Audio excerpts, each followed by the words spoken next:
Sembla que l'únic tema del pressupost siga el referèndum i no podem obviar ni la situació d'emergència social també que està a Catalunya.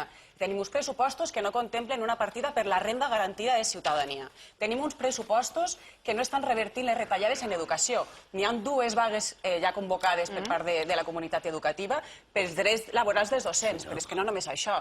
No estan atacant ni estan aturant les instal·lacions en mòduls, és a dir, els barracons, tampoc estan lluitant contra la segregació escolar, estem veient el col·lapse que hi ha estos dies en els hospitals catalans, és a dir, és que sembla que l'únic tema dels pressupostos siga el referèndum quan n'hi ha moltíssimes mesures socials que són urgents i que s'han de fer ja i que no s'està parlant d'elles, estan parlant alguns grups, això sí que és cert, altres no. I per tant nosaltres, si és per la nostra part i no s'accepten les esmenes, no podem acceptar aquests pressupostos, més enllà, òbviament, de que no han volgut dialogar. Però si no han volgut dialogar i tampoc ens accepten les esmenes, no serà viable.